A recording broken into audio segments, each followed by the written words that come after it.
So to kick things off, we're going to be picking up everything we need to build this entertainment stand. Now I will leave a list of everything I use down below, but this will also include extras. I always like to get a few extra supplies just while I'm there, just in case. It just helps to cut down on unnecessary Home Depot runs later on. Hey, help getting that loaded? Oh no, I'm good. That looks pretty light actually. Yeah, that's not too bad. Right. Appreciate it though. Have a good one.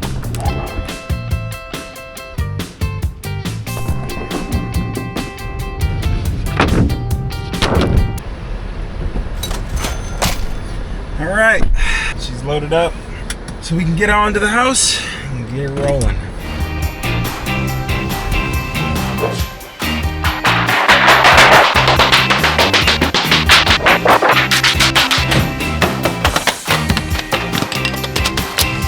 All right, so before I start a project, I always like to mark it out with blue tape. I'm gonna go with a 85-inch TV, floating mantel that comes across, and then a fireplace at the bottom. Right now, this is marked out for like a 74-inch fireplace, but I think it's a little too much. So we're gonna go with the 50-inch. So that's kind of where I marked out right here. 50-inch fireplace. We're gonna do a pop out, cover it up in shiplap. I don't have any plans. I kind of just go with the flow and roll with it. So yeah, let's get into it.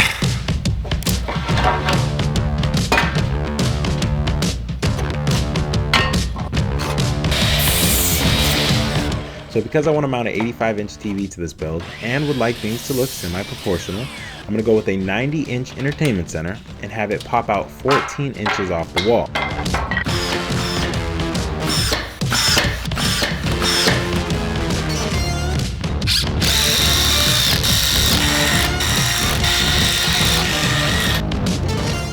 So when I'm putting together these frames, I like to tack everything with a nail gun just so everything stays in place and stays put, and then I can come back later and screw it all down.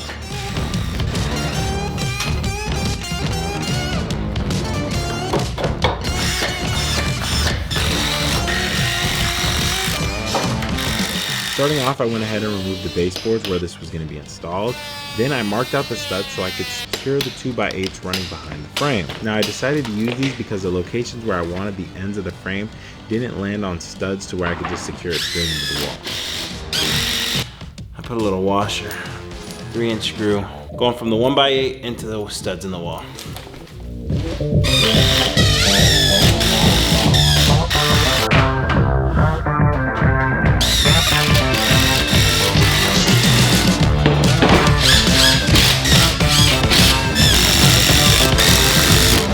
Before we continue with the rest of the project, let's talk about the sponsor of today's video, Titan Mattress. So for anyone who's not familiar with Titan, they are the plus size sleeping solution for those of us on the heavier side like myself. Now these mattresses pair high quality supportive foam with heavy duty premium coils. Now when I was looking for a new mattress, I wanted something that was not only durable, but comfortable and had cooling elements to help me sleep. So with this in mind, I landed on the queen size Titan Plus Luxe with the cooling cover. Now I've had my Titan for over a month now, and it is hands down the best mattress I've slept on. My favorite part being the cooling technology upgrade. The cooling fibers remove excess heat, and they are very cool to the touch, letting you sleep nice and comfortable all night long. So I would highly recommend you go with this option if you're like me and you love the feeling of slipping into a cool bed every single night. So with your Titan mattress, you get a 120-night sleep trial along with a 10-year warranty. Titan delivers free to your door anywhere in the US. The best part is that Titan is a factory direct brand and they are located right here in Arizona. Now they do offer two different options. They have a Titan Plus, which is for, more of a firmer feel, and then the Titan Plus Luxe if you want that added comfort. So they really do have something for everyone. Overall, I'm a big fan of my Titan mattress, and I'm sure you will be too. Now, if you're looking for a new bed, check out titanmattress.com. You can also use the link below to get 25% off your mattress. So thank you, Titan, for sponsoring this video, and let's get back to the project. All right, so it's the next morning. It's about 8 o'clock or so. Ready to get back after it. Feeling better today. Got the base frames in, or the supports against the wall. We've got these corner pieces just tacked in. Again, they're not, plumb and squared, but we're gonna get that done today as well. So we're gonna get this face frame done, and then we gotta figure out how we're gonna incorporate a little hidden storage. So we don't see the Xbox or the media receiver, or any of that. So we gotta get that figured out, but that's what we got going on this morning. So let's get after it.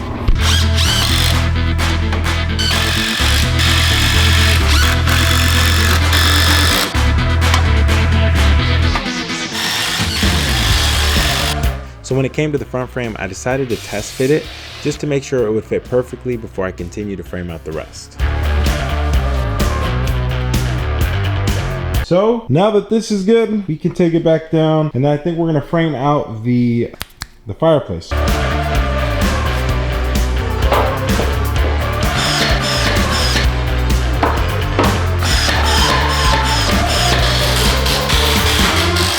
So we got the bottom of the fireplace framed out. So this one's the Westinghouse 50-inch. The reason why I chose this one, it's the only one that I saw that works with Google Home. It's gonna be nice to be able to sit back and just, hey Google, turn on the fireplace. Boom. So no remote, no. I don't understand. She doesn't understand yet.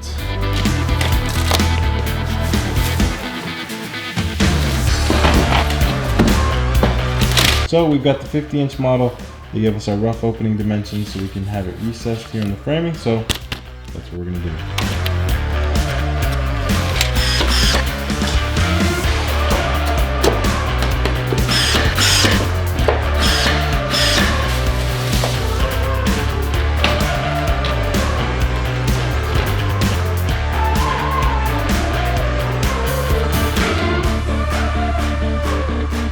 So after the fireplace opening was complete, I decided not to do anything extra on the front of the pop out, so I just ran studs to the top, and that will later hold the TV mount.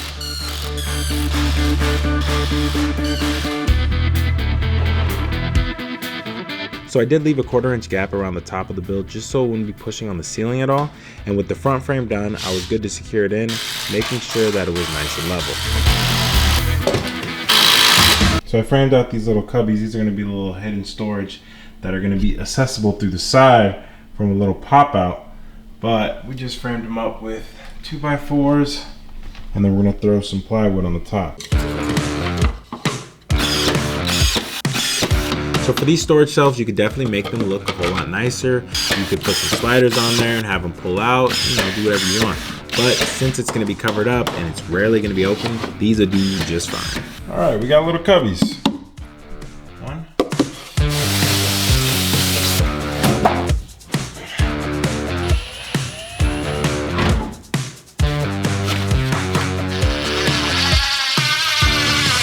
All right, so good morning, y'all. It's day 2. Now today we're gonna be starting on trimming out and installing the shiplap. Not gonna lie, this is gonna be a little tricky just because, I've seen a lot of people do this, but when they do, they'll just install these corner trims, and that's not bad. But to match the rest of the house, I did use 1x3s when I shiplap the island. So to match, I'm gonna use 1x3s again. Now, when you're using these, obviously on the corners, I'll show you guys what we do, but you'll cut out the width of this just so when you butt the two together, you have, equal length on both sides on the corner. That's for the corner trim, but I'll show you guys. It's probably easier to explain or to show you than explain, but yeah, so we're gonna do that. We're gonna also install the extension cord from the outlet here. Instead of moving the outlet up to the top corner, that's just a little too much work. So what we're gonna do, we have an access panel that we're gonna put right here so we can pop it off if we need be, but we're gonna run the extension cable from here. We're gonna zip tie it up, and then it's gonna be placed right next to the hidden storage. So if we ever need to plug anything else additionally or run another extension cord, we can do so.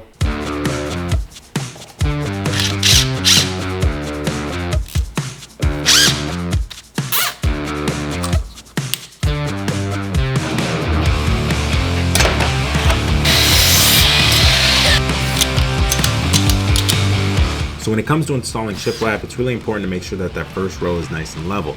After that, you should be good to go.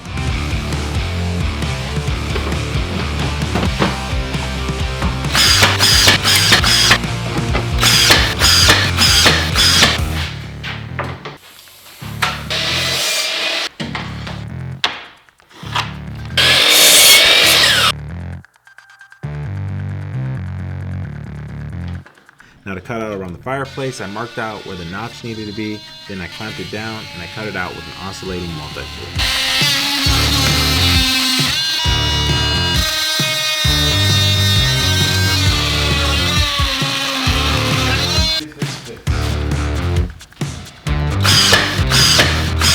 All right, now we can run to the top, baby. Let's go.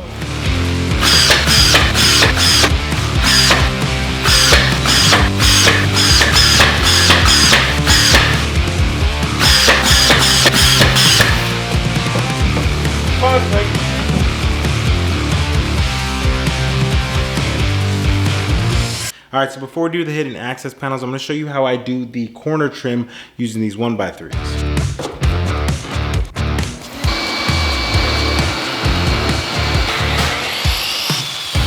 All right, so like I was trying to explain earlier, when you're using the 1x3s for trim on the corner, you want to cut the width off of one of the boards so that when you butt them up and glue them together, both sides are the same length.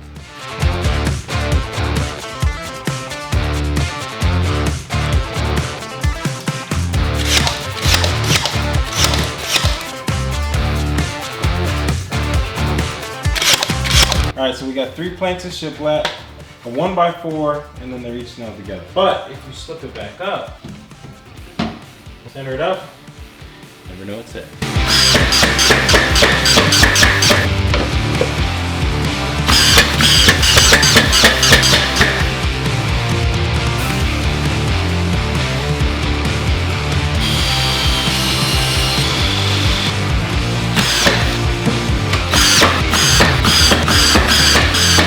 Just a little close up before we trim it out. All the nails are shot in the corners or on the edges, so then when we put the trim there, it's covered up. So that way we don't have a bunch of holes to patch. Same with on the side. Boom, boom, boom. Keep it on the edge because that 1x3 is going to cover up those holes. So yeah, let's move on to trim. All right, we're switching out from our little 1-inch nails. 2-inch nails. That way it goes through the 1x3, the shiplap, and maybe a little bit of the 2x4. Oh.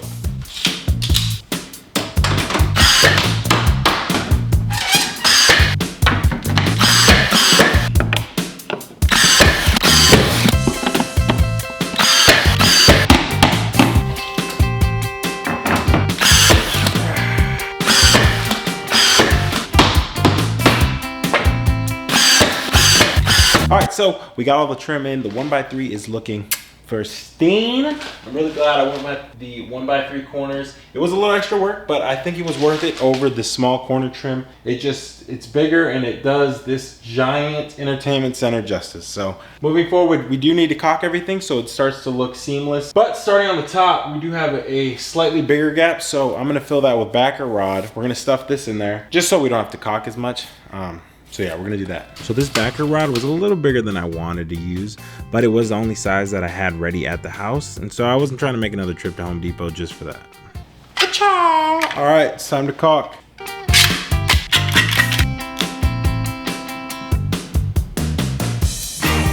This time around I used a damp rag to keep my finger wet while I was smoothing out the caulking, but I think it was better when I kept a little glass of water next to me and I just dipped my finger in to keep it wet while I went.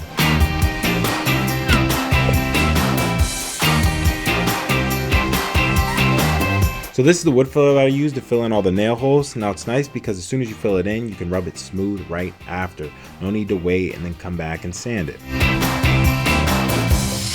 Let's get to painting.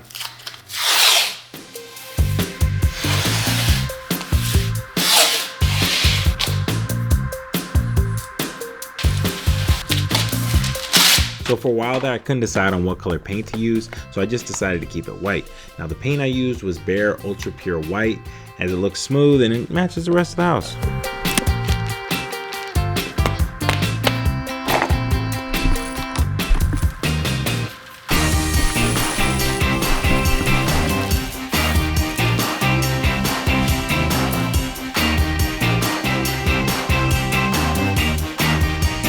All right, so I picked up some 1x8s from Home Depot. This is what I'm gonna use for our floating mantle above the fireplace.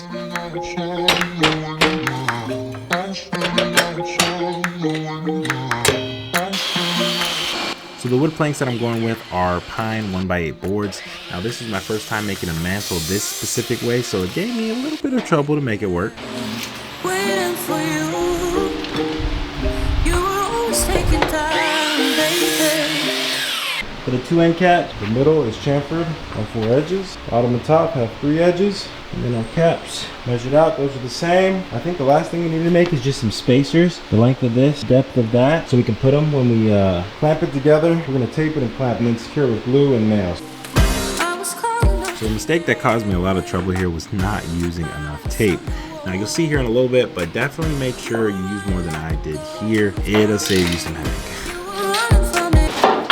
Oh no!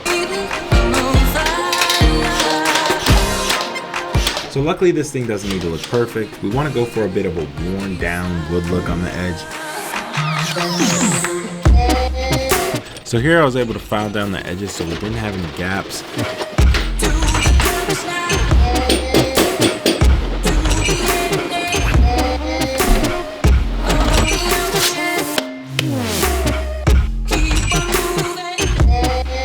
I also got a little glue, wood shavings, mixed them together and filled in any gaps that were left after that.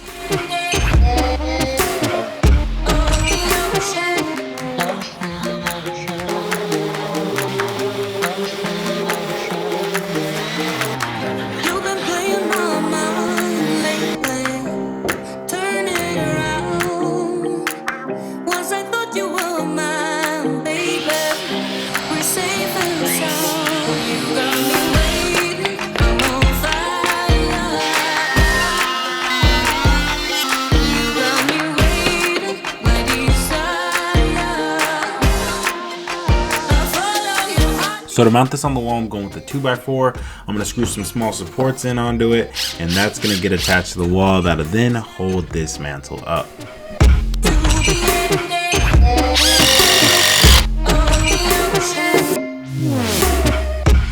All right, we're getting ready to stain this mantle. Now, before we do, we're gonna use a pre-stained conditioner. This just helps it not be so blotchy. So if you've stained before and you've seen it like kind of dark spots, use a conditioner.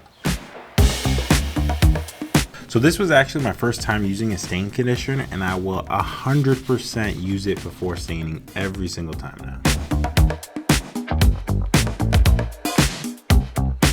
So the one on the right, boom, is the premium dark walnut, right? Looks about what it says. And on the left, we've got espresso. It didn't come out as dark as I thought it was gonna come out, especially on the picture. Even on the brochure, it shows it way darker. So we're gonna go with the premium, one coat. So let's get to it.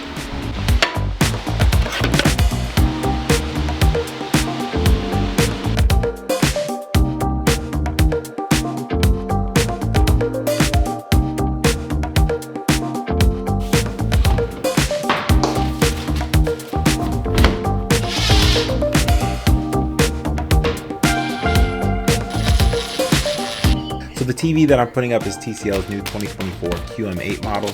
Now this TV is IMAX Enhanced certified and has a peak brightness of 5,000 nits. What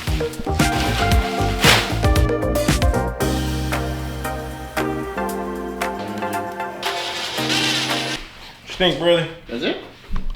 You good? Yeah.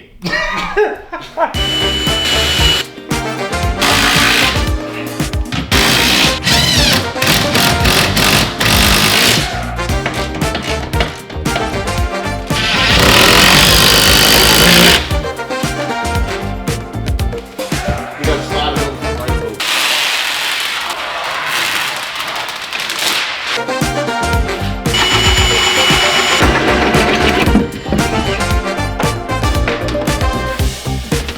Now the last thing that this mantle needed was a finish coat, so I went with 2 coats of polyurethane and a semi-gloss finish.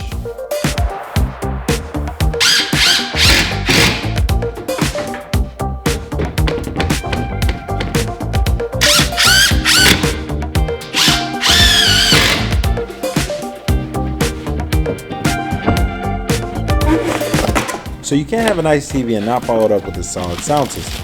So I'm going with Sony's new Bravia Theater Bar 9.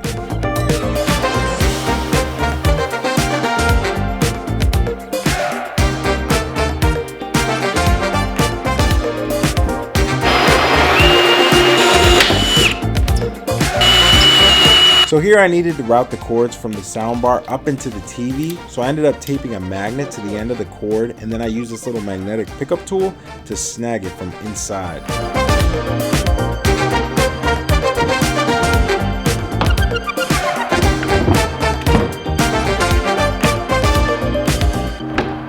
Screw. That's what we're using to go from the top of the mantle into a 2x4.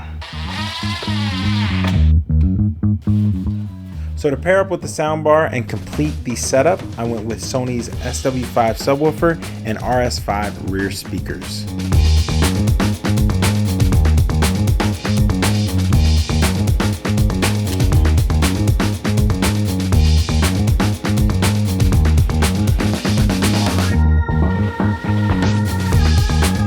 that's gonna wrap up this project. I appreciate you guys for watching. Let me know what you think down below, and I'll catch you guys in the next one.